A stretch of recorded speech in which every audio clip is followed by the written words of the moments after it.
Jerônimo Savonarola, o precursor da Grande Reforma, 1452-1498. O povo de toda a Itália afluía em número sempre crescente a Florença. A famosa Catedral do Duomo não mais comportava as enormes multidões. O pregador Jerônimo Savonarola, abrasado com o fogo do Espírito Santo e sentindo a iminência do julgamento de Deus, trovejava contra o vício, o crime e a corrupção desenfreada na própria igreja. Como resultado, o povo abandonou a leitura das publicações torpes e mundanas para ler os sermões do ardente pregador. Deixou os cânticos das ruas para cantar os hinos de Deus. Em Florença, as crianças fizeram procissões, coletando as máscaras carnavalescas, os livros obscenos e todos os objetos supérfluos que serviam à vaidade. Com isso, formaram em praça pública uma pirâmide de 20 metros de altura e atearam-lhe fogo. Enquanto o monte ardia, o povo cantava hinos e os sinos da cidade dobravam em sinal de vitória. Se o ambiente político fosse o mesmo que depois veio a ser na Alemanha, o intrépido e devoto Jerônimo Savonarola teria sido o instrumento usado para iniciar a Grande Reforma em vez de Martinho Lutero. Apesar de tudo, Savonarola tornou-se um dos ousados e fiéis arautos que conduziram o povo à fonte pura e às verdades apostólicas registradas nas Sagradas Escrituras. Jerônimo era o terceiro dos 7 filhos cultos e mundanos, mas de grande influência. Seu avô paterno era um famoso médico na corte do Duque de Ferrara, e os pais de Jerônimo planejavam que o filho ocupasse o lugar do avô. No colégio, era aluno esmerado, mas os estudos da filosofia de Platão e de Aristóteles deixaram-lhe a alma sequiosa. Foram, sem dúvida, os escritos de Tomás de Aquino que mais o influenciaram, a não ser as próprias Escrituras, a entregar inteiramente o coração e a vida a Deus. Quando ainda menino, tinha o costume de orar, e ao crescer, o seu ardor em orar e jejuar aumentou. Passava horas seguidas em oração. A decadência da igreja, cheia de toda a qualidade de vício e pecado, e ainda o luxo e a ostentação dos ricos, em contraste com a profunda pobreza dos pobres, magoavam-lhe o coração. Passava muito tempo sozinho nos campos e à beira do rio Pó, em contemplação perante Deus, ora cantando, ora chorando, conforme os sentimentos que lhe ardiam no peito. Quando ainda jovem, Deus começou a falar-lhe em visões. A oração era a sua grande consolação. Os degraus do altar, onde se prostrava horas a fio, ficavam repetidamente molhados de suas lágrimas. Houve um tempo em que Jerônimo começou a namorar certa moça florentina. Mas quando ela mostrou quanto era desprezível que um membro de sua orgulhosa família Strozzi pudesse se unir a um Savonarola, Jerônimo abandonou para sempre a ideia de casar-se. Voltou a orar com crescente ardor.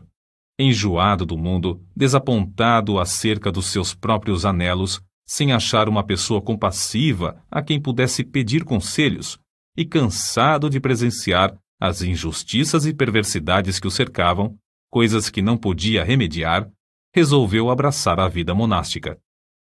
Ao apresentar-se no convento, não pediu o privilégio de se tornar monge, mas rogou que o aceitassem para fazer os serviços mais vis, da cozinha, da horta e do mosteiro.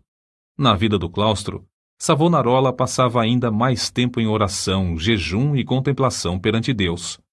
Sobrepujava todos os outros monges em humildade, sinceridade e obediência, sendo apontado para lecionar filosofia, atividade que exerceu até sair do convento.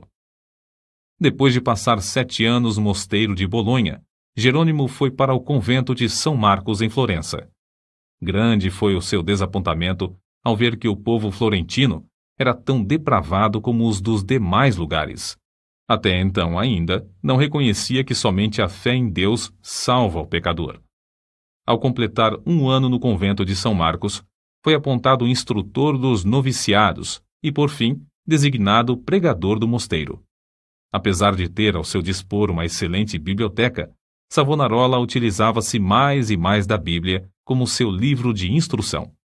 Sentia cada vez mais o terror e a vingança do dia do Senhor que se aproxima e, às vezes, entregava-se a trovejar do púlpito contra a impiedade do povo. Eram tão poucos os que assistiam às suas pregações que Savonarola resolveu dedicar-se inteiramente à instrução dos noviciados. Contudo, como Moisés, não podia escapar à chamada de Deus.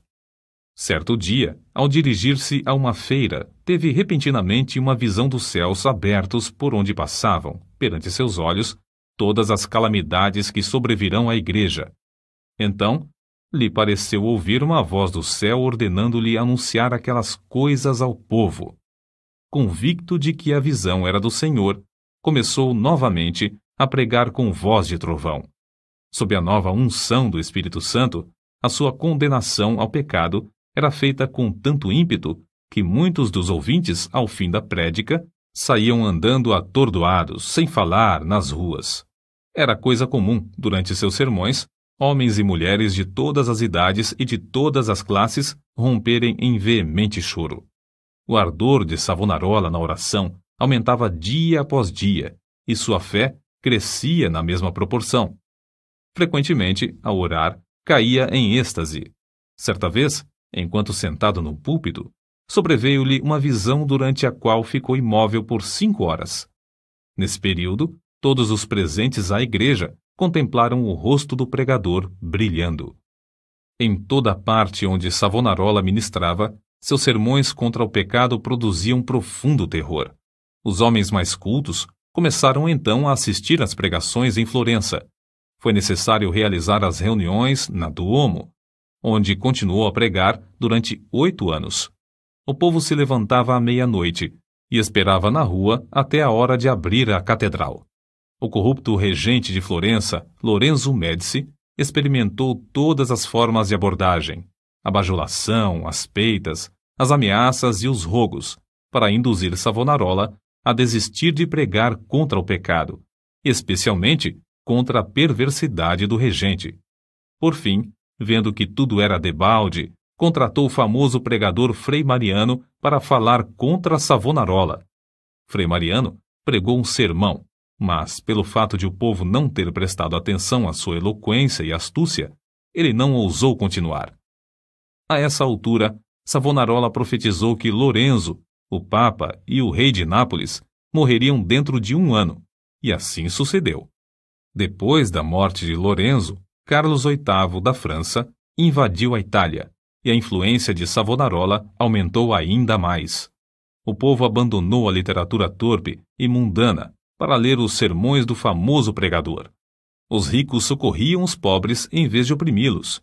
Foi nesse tempo que o povo fez a grande fogueira na Piazza da Florença e queimou grande quantidade de artigos usados para alimentar vícios e vaidade.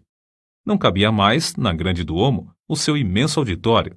Contudo, o sucesso de Savonarola foi muito curto. O pregador foi ameaçado, excomungado e, por fim, no ano de 1498, por ordem do Papa, foi queimado em praça pública. Com as palavras "O Senhor sofreu tanto por mim", terminou a vida terrestre um dos maiores e mais dedicados mártires de todos os tempos.